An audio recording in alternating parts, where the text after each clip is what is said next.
Before we begin, I want you to pause for a moment and think about the last time something felt uncomfortable, not painful enough to run from, but heavy enough to make you hesitate. That space right there, the space between staying the same and stepping forward, is where growth quietly waits for us.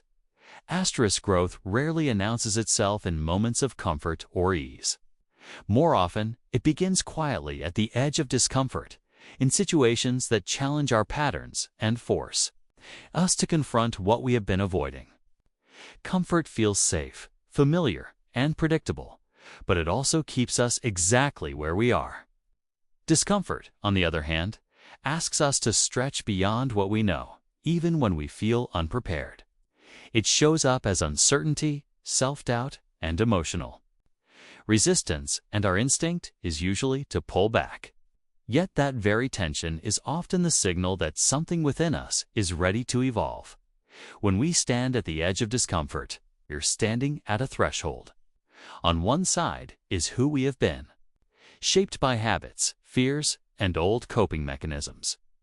On the other side is who we are becoming, someone with more awareness, strength, and clarity.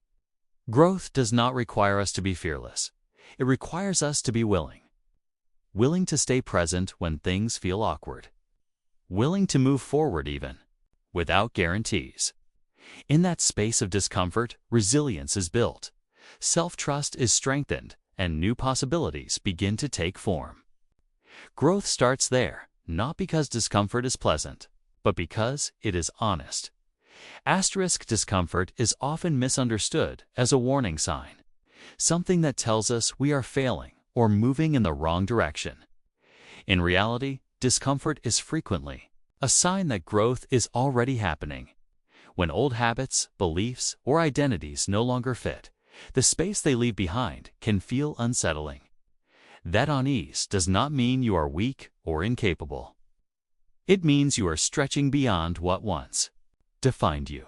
Just as muscles ache when they are strengthening, the mind and heart experience discomfort when they are learning to operate in new ways. Failure feels final and defeating. But discomfort is temporary and purposeful.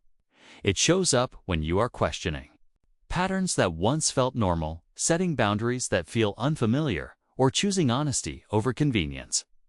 These moments feel uncomfortable precisely because they matter. They ask you to stay present instead of retreating to what is easy.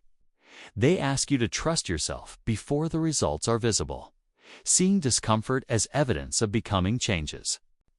The way we respond to it, instead of resisting or judging ourselves, we can meet it with curiosity and compassion. We can say, "This feels hard because I am growing." That shift in perspective turns discomfort into a companion rather than an enemy, reminding us that we are not breaking down. We are building something stronger within ourselves. Choosing growth is one of the most sincere forms of self-respect, because it means you are honoring your inner truth instead of abandoning it for comfort or approval. It is an acknowledgement that your needs, values, and well-being matter enough to be taken seriously. Growth often requires difficult decisions, such as setting boundaries, changing direction, or walking away from situations that no longer serve you. These choices can feel uncomfortable, but they are rooted in care rather than punishment. You are not being hard on yourself. You are being honest. Self-compassion plays a quiet but essential role in growth. It reminds you that you are allowed to move at your own pace, to make mistakes, and to learn as you go. Choosing growth does not mean expecting perfection from yourself. It means offering patience when you fall short and encouragement when the path feels heavy. It is the decision to stop shrinking yourself to fit into spaces that ask you to betray who you are. When you choose growth, you are telling yourself that you deserve a life that feels aligned, not just acceptable. That message, repeated through small and consistent actions, builds trust within yourself. Over time, self-respect and self-compassion work together, transforming growth from a struggle into an act of care.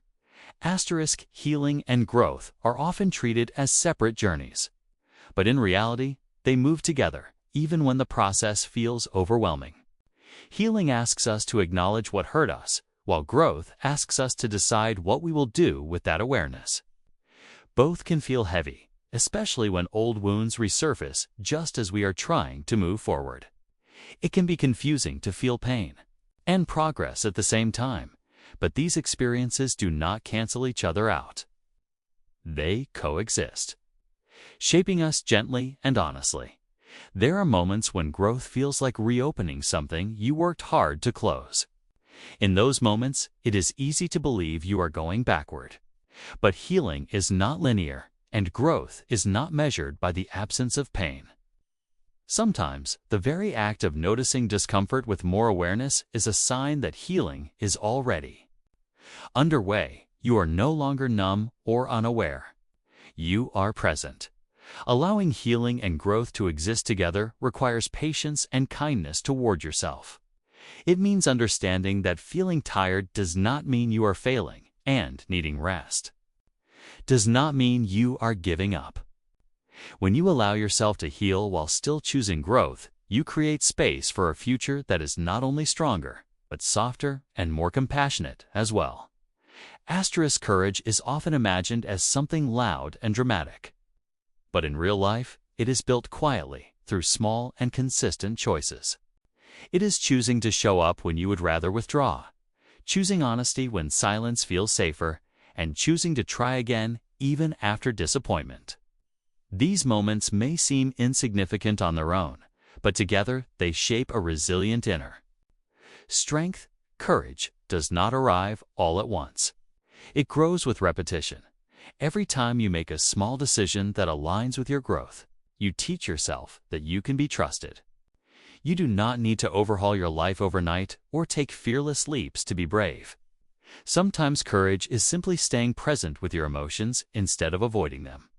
Sometimes it is asking for help, resting when needed, or setting one gentle boundary. These choices may not be visible to others, but they matter deeply. Over time, these small acts compound. What once felt impossible begins to feel manageable. What once felt terrifying begins to feel familiar.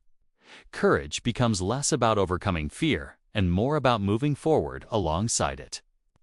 By honoring the power of small, consistent steps, you allow courage to grow naturally, reminding yourself that progress does not require perfection, only persistence and care.